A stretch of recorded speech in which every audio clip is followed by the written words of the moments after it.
Hi, I'm Tim. Welcome to Watchbox, and thanks for logging on. If you love this watch, email me, tmosso@thewatchbox.com. It's in the description below. It is your purchase and pricing email question line for buying this or any watch you see on any Watchbox platform. Please reach out to me directly. Email tmosso@thewatchbox.com for pricing.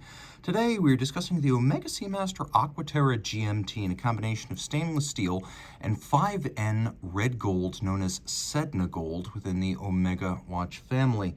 So we have a watch 43 millimeters in diameter, 14.3 millimeters thick.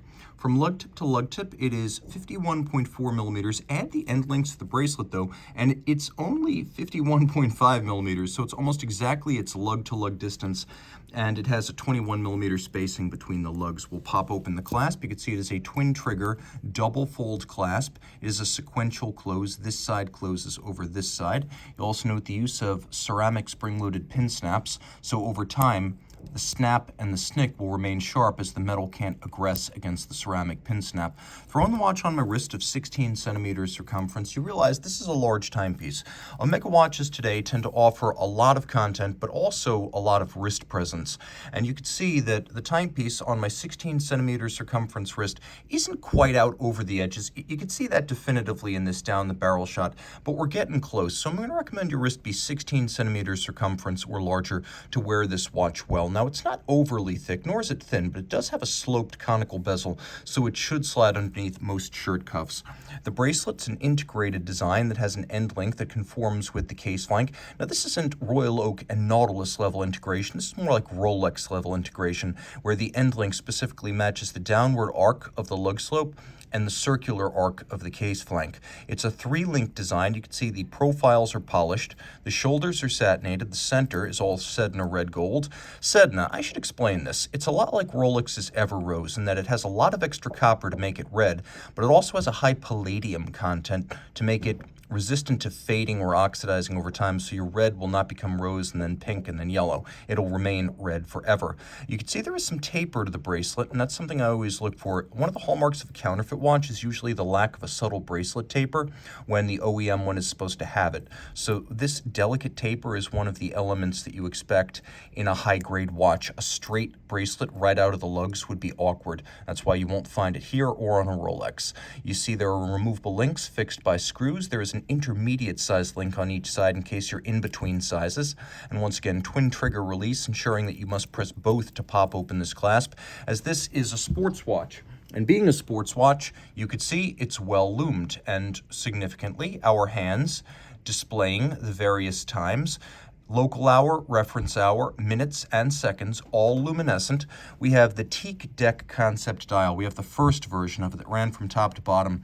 It's gray satin metallic, and it has a dropped track outboard for reading minutes and seconds. It has lovely faceted applique rose gold indices, rose gold hands. Note the hands as well as the indices feature a combination of polished mirrored facets as well as satinated elements for better contrast against the dial base. We've got our second time zone with a 24-hour scale, so once around the dial per day. Applique Omega logo and marquee. We have a date disc down at 6 o'clock. That is the same color as the dial. A lot of dual-time watches make the mistake of giving you a date that is a different color than the dial. Not a problem here. And you can see that it's possible to drive the date forward and backwards as you jump across the international date line. Time zones easily adjusted without stopping the watch or displacing the second time zone or the minutes. Now, if you pull the crown out all the way, now you activate hacking or stop seconds. You can set the watch precisely against a reference time. One feature of modern Omega watches is that the crown has very little wobble when withdrawn. Some watches, even expensive ones, feel like their crowns are about to tear right off when you withdraw them from the case. This is remarkably solid. Now, it's also a screw down, and this is a 150-meter water-resistant watch. So though the Aqua Terra is sort of the surf and turf Omega Seamaster, make no mistake, it's still very much an aquatic watch, even if it's not a diver. Lots to love on the reverse side. Caliber 8605 bidirectional winding, twin mainspring barrels in series, 60-hour power reserve. You've got the 1224 dual time zone split, the hacking seconds. You've got a beat rate of 25,200 vibrations per hour. That beat rate is specific to Swatch Group watches with anti-magnetic silicone hairsprings, which we have here. Full balance bridge with a free sprung balance to make it more shock tolerant. We also have the chronometer certification, COSC chronometer certification in this case, and the George Daniels coaxial escapement technology, which is a double impulse direct and indirect impulse system with tangential contact that reduces friction to improve chronometry, power reserve, and reduce service requirements.